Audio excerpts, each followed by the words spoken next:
पाकिस्तान उन ममालिक में शामिल है जहां कज़न्स के साथ या ख़ानदान के अंदर सबसे ज़्यादा शादियां होती हैं। ऐसी शादियों के बाद पैदा होने वाले बच्चों में हेल्थ रिस्क बढ़ जाते हैं और कई में जेनेटिक बीमारियां ज़ाहिर होती हैं। लेकिन क्या कज़न मैरिजेस के होते हुए इन रिस्क से बचा जा सकता है?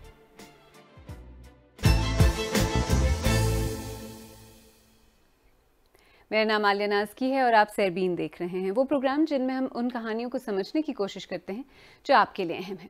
वैसे हमारे मुआशरों में ख़ानदान के अंदर शादियां काफ़ी कॉमन हैं और इस तरह की शादियां अगर नस्ल दर नस्ल होती रहें तो कुछ ऐसे सीरियस मसाइल पैदा हो जाते हैं जिनके बारे में शायद हम ज़्यादा बात नहीं करते।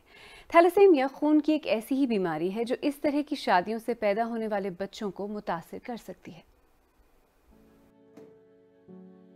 हमारे कबायली इलाके में ये रिवाज था कि ये ख़ानदान में शादी कराते थे, क्योंकि गैरों में नहीं करते थे, फिर अपनों में करते थे। और ज़ाहिर सी बात है, ख़ानदान में जब रिश्ता आता है तो इससे इनकार भी नहीं करते थे। मेरे शुक्र 3 बच्चे हैं, बड़ी बेटी माशाल्लाह शुक्र सही है, इसके बाद ये बेटा 13 साल का और छोटी बेटी 7 साल की। इन दोनों को थैलेसीमिया मेजर हैं। मेरे बच्चों का थैलेसीमिया, इसके साथ और भी है, क्लिफ्ट पायलट भी है, किडनी के भी है, दिल के भी है, बहुत सी बीमारियाँ इस तरह हैं और इन बीमारियों को पता भी नहीं था। ये ख़ानदान में शादी करने से ये होता है, ये इस तरह। बड़े बेटे को जो है 135 मरतबा मैं खून लगवा चुकी हूँ, अभी तो महीने में 2 मरतबा लगता है। और छोटी बेटी को जो है 60 मरतबा इसको खून लगवा चुकी हूँ। बहुत ज़्यादा तकलीफ थी, बहुत ज़्यादा हमें परेशानी हुई पूरे ख़ानदान को।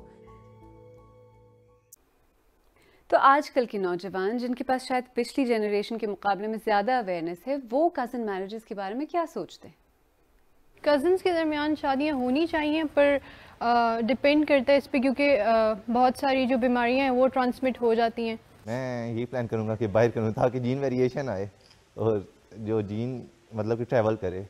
हमारी फैमिली में ऐसा नहीं है, फैमिली में भी हो जाती है, आउट ऑफ फैमिली में हो जाती है, क्योंकि मेरा जो है आई बिलोंग्स टू बट कास्ट, तो बट कास्ट में इस चीज़ की अल्हम्दुलिल्लाह ऐसी कोई रिस्ट्रिक्शन नहीं होती है कि फैमिली में हो या आउट ऑफ फैमिली में हो।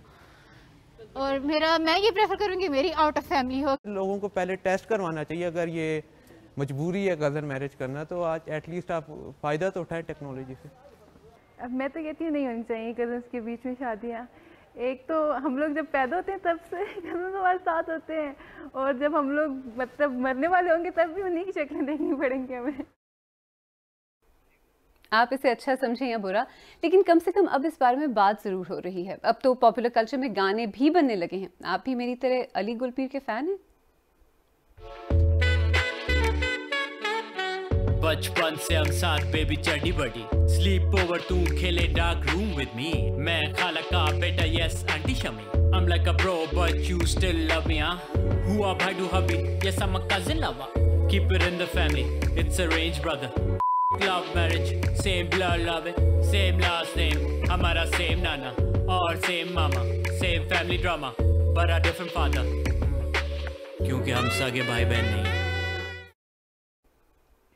तो लेकिन ये कितना बड़ा सोशल रुझान है? डेटा क्या कहता है? पाकिस्तान में होने वाली शादियों में से तकरीबन 70% ख़ानदान के अंदर होती हैं और इनमें से 80% शादियां फर्स्ट कज़न्स यानी मामू, फूफी, खाला, चाचाजाद भाई बहनों में होती हैं। यानी काफ़ी बड़ी तादाद में शादियां ख़ानदानों में ही हो रही हैं। मसला ये है कि इसकी वजह से कुछ हेल्थ रिस्क काफ़ी बढ़ जाते हैं। बज़ाहिर जो आदमी ये जीन कैरी कर रहा है वो मुकम्मल तौर पे सेहतयाब है, क्योंकि उसके पास 2 जीन्स हैं। एक वो जीन है कि जो डिफेक्टेड है, एक सेहतमंद जीन है। अगर उसकी शादी अपनी कज़न से हो जाती है, जिसकी दोबारा यही स्टोरी है कि एक जीन डिफेक्टेड है और एक जीन नॉर्मल है, और दोनों डिफेक्टेड जीन मिल गई, तो आने वाले बच्चे में दोनों डिफेक्टेड जीन कैरी कर रहा होगा और उसमें बीमारी ज़ाहिर हो जाएगी। और उसके नतीजे में ये हुआ कि जब दोनों डिफेक्टेड जीन मिल गई उनके आने वाले बच्चे में, तो वो दोनों डिफेक्टेड जीन के नतीजे में जो सेहतमंद प्रोटीन है वो नहीं प्रोड्यूस हो रहा और बीमारी जाहिर हो जाती है।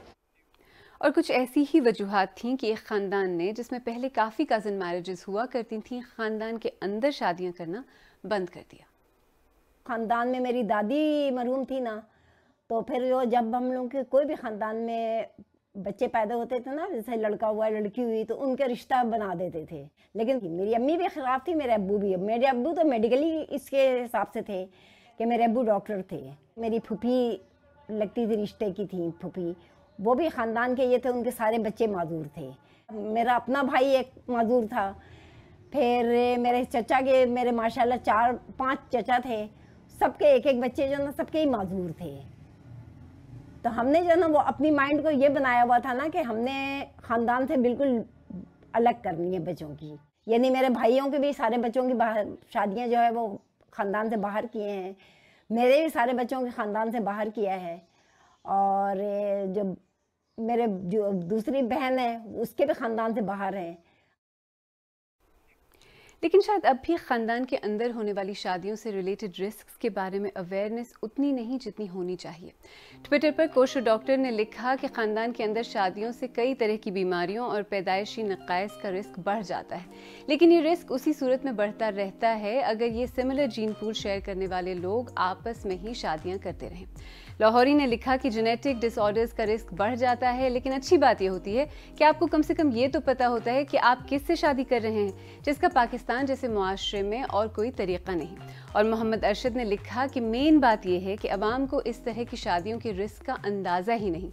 कज़न्स तक रसाई आसान होती है, इस तरह के रिश्ते समाजी तौर पर कंपैटिबल होते हैं और ख़र्चा भी बच जाता है। इस तरह के इश्यूज़ को तालीम का हिस्सा बनाया जाना चाहिए।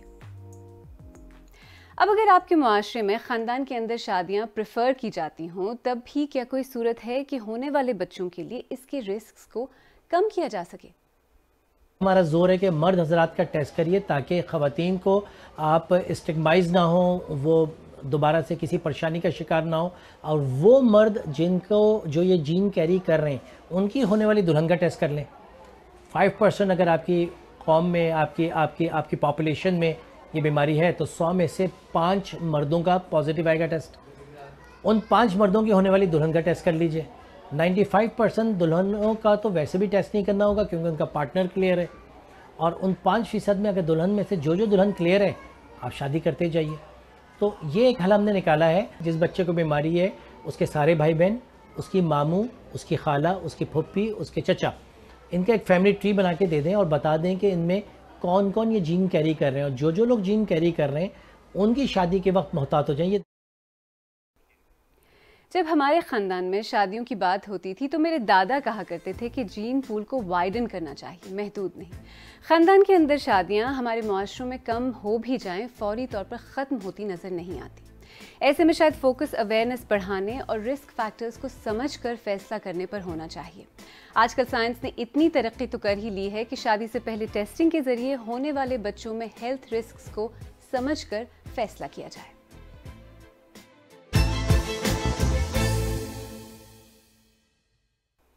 अगर आपको हमारा प्रोग्राम पसंद आया तो हमारे YouTube चैनल को सब्सक्राइब करें, बेल आइकॉन पर क्लिक करें और प्रोग्राम का लिंक अपने दोस्तों के साथ शेयर करें। और आप सेरबीन की पुरानी किस्तें देखना चाहें तो यहाँ क्लिक करके भी देख सकते हैं।